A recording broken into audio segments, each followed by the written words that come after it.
जय गुरु जी। शुक्राना गुरु जी, अनंतम शुक्राना। गुरु जी के लख लख शुक्राने हैं, उनका लख लख आशीर्वाद है। उन्होंने हमें ब्लेस किया। बुलबुल आंटी का आना एक पता नहीं कैसे, जैसे एक बुलबुल ही समझ लो कि एक उड़ती हुई चिड़िया आ रही है गुरु जी की। और गुरु जी कैसे हमें अपने साथ, मतलब कि जब से सुना कि बुलबुल आंटी आ रही है कि हमारे पैर जैसे जमीन पे नहीं लग रहे कि उनके साथ दोबारा मिलना और कुछ ना कुछ तो जरूर सत्संग तो होएगा ही होएगा। गुरु जी साक्षात स्वयं सब कराने वाले हैं। हम तो कुछ भी नहीं है, सारी रात नींद नहीं आई कि कब सुबह होए और हम आए। 1:30 बजे उठे, 2 आंटी, बजे उठे, 3 बजे। आप अपना सत्संग शेयर करो ना कुछ। गुरु जी ने अपने चरणों में लगाए हैं।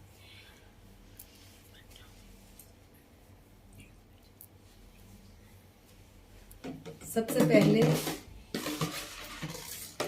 गुरु जी का लख लख शुक्राना है। गुरु जी के संग में रूमा आंटी के घर में पहला सत्संग था उनका। तो उन्होंने मुझे, मेरे पास आए, मेरा बुटीक है, और उन्होंने मुझे बोला कि मुझे बाबा के लिए एक चोला लेना है, तो गुरु जी के लिए एक चोला लेना है। तो मैंने उनसे पूछा कि उन्होंने मुझे बताया नहीं कि उनके घर में सत्संग है। बस कहते मुझे जल्दी से एक फटाफट अच्छा सा एक उनके लिए रेडी कर दो। मैंने कहा अच्छा ठीक है। मैंने कहा रूमा आंटी आपको कैसा सा चाहिए? कहते नहीं, अपने मन से बहुत अच्छा एक उनका तैयार कर दो। तो मुझे लगा कि कोई बात अवश्य है ऐसी कि ये बता नहीं रही। चलो मैंने अपने दिल से उनका एक चोला तैयार कर दिया गुरु जी का, जैसे गुरु जी की आज्ञा थी। और उसके बाद मैंने रात को कॉल की। मैंने कहा रूमा आंटी क्या सत्संग है आपके घर में? कहते हाँ। तो मैंने कहा हम आ सकते हैं? कहते हाँ हाँ आंटी, रश्मि आंटी आप आ जाना। तो मेरे हस्बैंड भी साथ ही बैठे हुए। तो कहते रूमा मैं आ सकता हूँ रूमा आंटी? तो कहते हाँ अगर आपकी इच्छा है तो आप ज़रूर आओ। हम दोनों ने सोचा कि चलो गुरु जी का बुलावा है और बहुत मन से तमन्ना थी कोई भी सत्संग हो तो गुरु जी का हम ज़रूर उसमें शामिल होना चाहते थे। और रूमा आंटी तो मेरी फ्रेंड ही है, तो उनके घर में सत्संग है, तो नेचुरली बड़ा अच्छा लगा कि गुरुजी उनके घर में आ रहे हैं, हम लोग सब वहाँ पे आए। मेरे बेटा का जर्मनी का जाने का स्टडीज आगे एमटेक करने का सीन था, जो वो पूरा नहीं हो पा रहा था।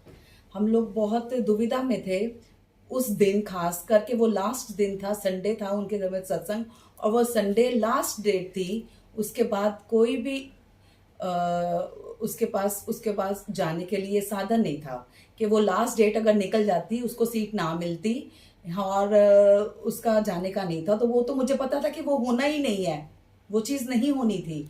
पर हमें लगा कि नहीं चलो गुरु जी के दरबार में गुरु जी का बुलावा है तो जाना ज़रूर है। उसके बाद हम उसके सत्संग पे गए। फर्स्ट टाइम गुरु जी के साक्षात दर्शन किए। मेरे हस्बैंड वहाँ पे माथा टेकने, अंकल वहाँ पे माथा टेकने गए, तो अंकल जिनके आंखों में कभी आंसू ही नहीं आए थे, वो ऐसे रोना, उनके ऐसे आंखों से गंगा जमुना बहनी शुरू हुई कि जैसे गुरुजी ने, तो पता नहीं, मैंने कहा इनको क्या हो गया, और इनको देखते देखते मेरे भी आंखों से ऐसे कि गुरुजी ने जैसे पता नहीं अंदर से कैसे कौन सी नदी खोल दी है कि आंसुओं की। गुरुजी तो सब जान ही जान है। और उसके बाद रूमा ने बोला कि ये जो भी, रूमा आंटी ने बोला कि अगर गुरुजी रश्मि आंटी आई हैं या इनके मन में या अंकल के मन में कोई भी विचार है या कोई भी इनके मन में परेशानी है, तो गुरुजी मेरा वास्ता आपको, ये मेरे दर पे आए हैं, आपकी झोली आपके आगे उन्होंने फैला ली है, तो इस पे आप जो ये मांगते हैं आप पूरी कर देना, मेरी इज्जत गुरुजी आपके हाथ में। तो रूमा आंटी ने ऐसे बोला। और उसके बाद हम संगत जी घर आगे, घर आई तो मेरी भी आंखें सूजी, अंकल की भी आंखें बहुत सूजी हुई थी, हम लोग बहुत डिस्टर्ब थे। और अगले दिन सुबह हमें सुनने को मिलता कि हमारा जो लोन हो नहीं रहा था बैंक से, मंडे का दिन था, संडे को सत्संग था, वो लोन सैंक्शन नहीं हो रहा था। वो बहुत किसी बात पे वो अड़ गया था। बैंक मैनेजर उसने भी इनको कॉल की और बुलाया कि आपका हम कर देते हैं। उधर से हमने कहा अब क्या फायदा तेरे करने का। इन्होंने बोला बैंक मैनेजर को कि वहां पे अब तो सीट ही नहीं अवेलेबल, हमारी फीस ही नहीं जा सकेगी, कि तो क्या होएगा। और फिर थोड़ी देर बाद हमें वहां से मैसेज आता है कि वो कुछ बच्चों की जो फीस है वो पहुंची नहीं है, तो उनकी सीट्स कैंसिल हैं। तो अगर आपको हम सीट देते हैं तो 10 डेज के अंदर आप अपना पेमेंट का इंतजाम करें और बच्चे को एडमिशन दिला सकते हैं। तो वो एक ऐसी मतलब कि एक चिराग हमारी जिंदगी में एक इतना सा खिला कि हमें ये हो क्या गया कि गुरुजी सच में ऐसा करिश्मा हो गया हमारे लिए, मेरे बच्चे की जिंदगी। और मेरे बच्चे ने एक ही रट लगाई थी कि मैंने जर्मनी जाना है, जर्मनी। हमने उसको बोला तू कनाडा चला जा, यहाँ चला जा, नहीं, उसको था कि मैं कार्स में कुछ कर रहा हूँ, मेरे को जर्मनी ही जाना है। और गुरुजी ने उसकी ये मुराद पूरी करी मेरे बच्चे की, इसका लख लख शुक्राना है। और कैसे बैंक मैनेजर मान गया, कैसे वहां पे सीट मिल गई, हमें पता ही नहीं चलता। करते करते 15-20 दिनों में बच्चा अपनी जगह पे, जहां गुरुजी उसको लेके गए, जहां उसका ड्रीम था, गुरुजी ने वो पूरा किया। ये पहला सत्संग था, मेरे बच्चे का फ्यूचर या मेरे बच्चे का ड्रीम जो था वो गुरुजी ने पूर्ण किया। मैं इसका लख लख शुक्राना करती हूँ। और मेरे अंकल और हम दोनों कोटि कोटि प्रणाम करते हैं गुरुजी को कि गुरुजी सभी बच्चों को ऐसे ही ब्लेस करें, हर बच्चे की मनोकामना पूरी करें।